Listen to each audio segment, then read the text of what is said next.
Hello, salut les mamans solo. Alors on se retrouve aujourd'hui afin de voir ensemble comment j'ai comblé mon découvert en 13 points. Alors il s'agit de ma situation personnelle, ce qui m'a permis de pouvoir combler mon découvert. J'ai eu à un certain moment un très gros découvert avec des tuiles qui m'arrivaient, tuile sur tuile. Et du coup, je décide de t'en parler aujourd'hui puisque dans la situation d'être maman célibataire, il est encore plus difficile de remonter la pente. Et j'y suis parvenue en 13 points.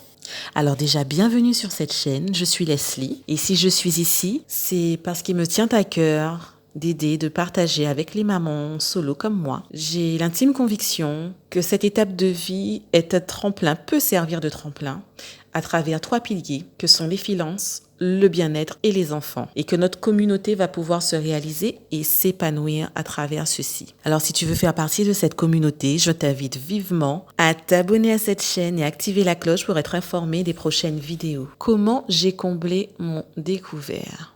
Déjà, il s'agit d'une situation lorsque je me suis retrouvée maman célibataire. Le plan financier pesait beaucoup sur ma santé morale, on va dire. J'étais stressée en permanence à réfléchir à comment faire, à ne pas vouloir enlever les activités aux enfants, mais en même temps à ne pas avoir le choix. Voilà, c'était compliqué. Je sais que nous sommes nombreuses à se retrouver dans cette situation puisque, bien sûr, les dépenses ne sont plus les mêmes, en tout cas, mais il n'y a plus le salaire du conjoint. Donc, lorsque l'on se retrouve seul et isolé, je précise, et que l'on peut compter que sur son salaire, ce n'est pas la même situation et configuration que lorsqu'il y a 2 salaires, etc. Voilà. Alors, la première étape qui a fait que je suis parvenue à combler ce découvert a été de m'asseoir et de faire un état des lieux. Comme je le dis souvent, on le sait, mais on ne le fait pas.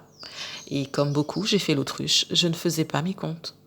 Je me disais à peu près, ah bon, il doit rester à peu près ci, ou voilà, il doit y avoir à peu près ça. Sauf que lorsque je me suis retrouvée dans cette situation, j'ai eu des problèmes concernant ma voiture, hein, j'ai eu des soucis avec de l'électroménager aussi, et j'étais déjà à découvert. Pas beaucoup, mais déjà à découvert. Donc, une chose qui amène une autre a fait que je me suis retrouvée avec un débit quand même aux alentours de 4 000 euros. 4 000 euros, les remonter lorsque l'on a 2 enfants et que l'on est toute seule et que l'on a un salaire moyen, c'est pas évident. Et surtout, que l'on n'a pas d'épargne. Voilà, donc là, c'était le comble. En tout cas, ça m'a servi de leçon et c'est la raison pour laquelle je partage ce sujet avec toi afin que tu ne te retrouves pas dans cette situation. Donc, la première étape pour pouvoir combler son découvert est de faire l'état des lieux. Se poser, prendre un stylo, regarder, comprendre pourquoi on se retrouve dans cette situation. Bien sûr, il n'a pas été, pour moi en tout cas, il ne s'agissait pas de dépenses superficielles en fait, ou de plaisir, que je ne juge pas, hein, mais dans ma situation, il ne s'agissait pas de cela. Il s'agissait surtout de dépenses d'imprévus, en fait. D'imprévus et de quelqu'un qui n'avait pas d'épargne de côté, donc du coup, qui se servait de son découvert. Voilà. Alors, faire un état des lieux, prendre une feuille et un papier et tout simplement faire le bilan des entrées et des sorties. Regarder ce qui sort, ce qu'on paye, mensuellement ou par trimestre ou par semestre, de réduire ses dépenses, de revoir son budget à la baisse. Lorsque l'on a fait cela, les budgets où l'on peut diminuer sont les budgets concernant l'alimentaire, les courses. Pouvoir trouver des astuces concernant les vêtements des enfants et concernant les activités. Alors voilà, la première étape a été de faire un état des lieux. Ensuite, lorsque j'ai dû faire cet état des lieux, la deuxième étape a été de me fixer un budget mensuel, un budget pour pouvoir justement faire les courses, un budget par rapport à l'essence, un budget aussi pour les petits plaisirs des enfants puisqu'il faut en garder quand même, et de me tenir en fait. Moi je le faisais sous forme d'enveloppe. Avoir de l'espèce pour moi était beaucoup plus pratique.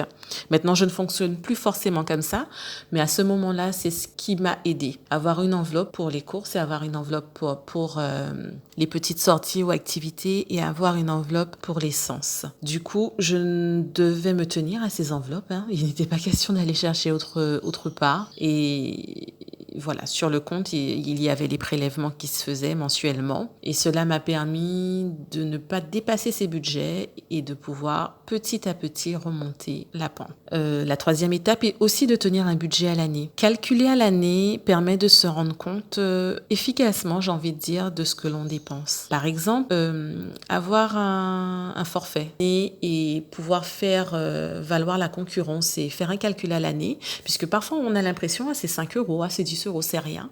Mais lorsque l'on calcule à l'année, qu'on fait le cumul, des véritables avantages que l'on peut avoir à souscrire finalement auprès de tel forfait téléphonique ou auprès de telle assurance. Donc calculer à l'année concernant les assurances et même concernant les activités des enfants. Par exemple, votre enfant fait de la natation. Par exemple, les enfants font une activité, je prends pour exemple la natation. Pour le mien, et calculer à l'année m'a permis de me rendre compte du budget qui m'était impacté et du coup à trouver d'autres solutions en tout cas en attendant d'aller mieux financièrement. Et ça permet d'avoir aussi une visibilité. Par exemple, si on paye l'assurance non pas mensuellement mais peut-être par trimestre ou par semestre, avoir un tableau où l'on fait rentrer ces chiffres permet non seulement une visibilité mais aussi de ne pas oublier. La quatrième étape a été de mettre en fait toutes les entrées d'argent inattendues, de les laisser sur le compte pour pouvoir combler le découvert. De les laisser sur le compte et de ne pas justement me dire, comme je le faisais avant, je ne juge personne puisque du coup, moi, je l'ai fait.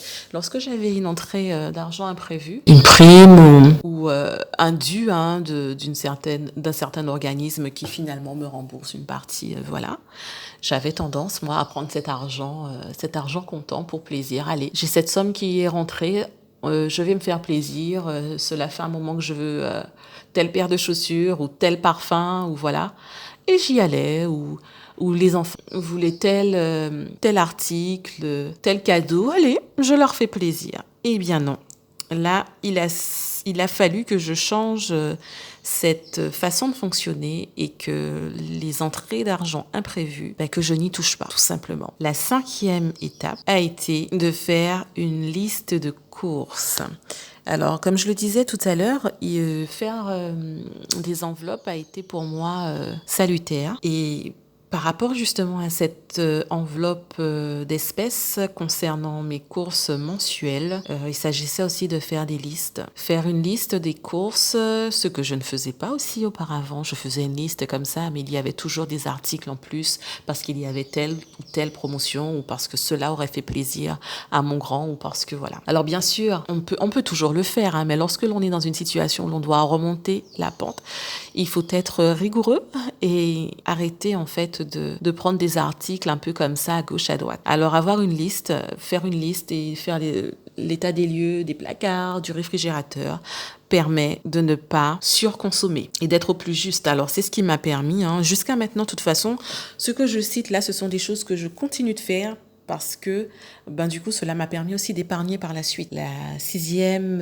étape a été de faire une liste journalière des tâches en fait, des tâches quotidiennes, des tâches pour mon organisation et m'a permis d'être très clairvoyante, d'avoir une visibilité sur ce que j'ai à faire et d'être super organisée en fait. Maintenant, je suis très organisée.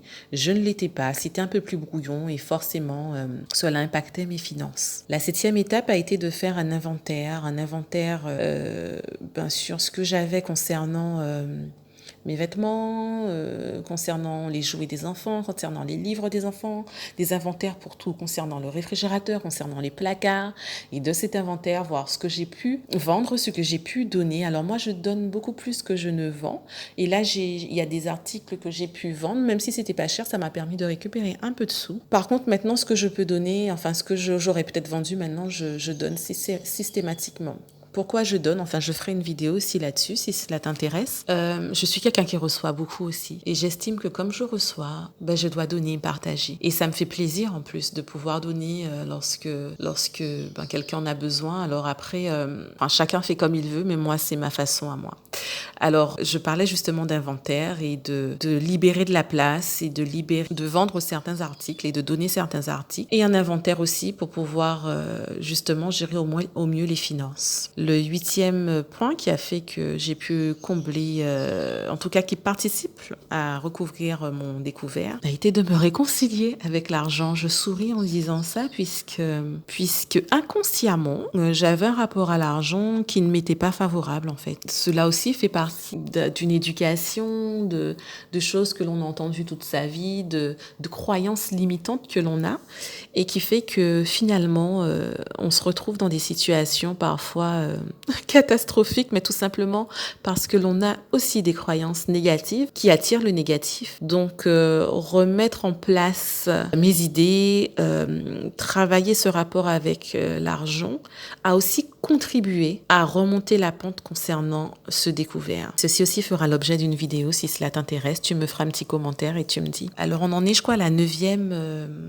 oui, c'est ça, la 9e étape qui a fait que j'ai pu remonter la pente. Il s'agissait de ne plus rien acheter sur un coup de tête ou par plaisir ou par envie juste comme ça. Lorsque j'étais en couple et qu'il y avait les salaires, les 2 salaires qui rentraient, il pouvait m'arriver de me dire « Ah tiens, ceci fera plaisir à mon compagnon. Ah tiens, ça serait bien comme décoration à la maison. Ah tiens, et si je prenais ça, une autre paire de chaussures en plus ?» Alors, c'était pas tout le temps. Je ne suis pas une fashion victime, je ne suis pas tout le temps en train de m'acheter des sacs, des paires de chaussures, etc. Mais bien sûr, cela m'arrivait. Alors, bien sûr, je n'ai rien contre, mais il s'agit en fait de savoir comment on dépense, pourquoi on dépense et à quel moment on dépense.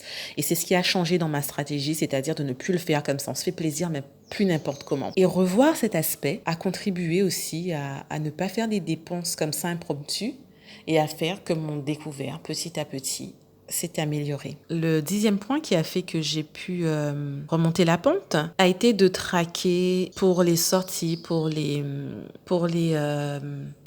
activités concernant les enfants, les activités gratuites en fait, ou très très peu, puisque j'avais un petit budget quand même sorti, ou très peu, etc. Mais des activités, des goûters, des choses qui peuvent être organisées concernant les enfants, au sport, des découvertes gratuites.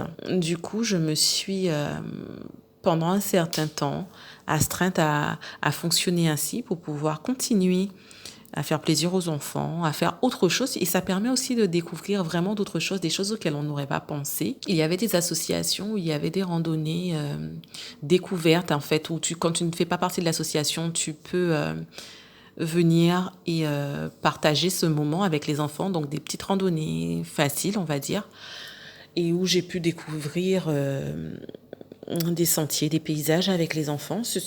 Ce ne sont pas les activités auxquelles j'aurais... En tout cas, avec les enfants, tout de suite. Moi, j'aime bien la randonnée, mais je l'aurais fait toute seule. Et avoir ces petits stratèges, ces petites astuces nous ont permis d'avoir des activités ensemble, les enfants et moi. En tout cas, surtout mon grand.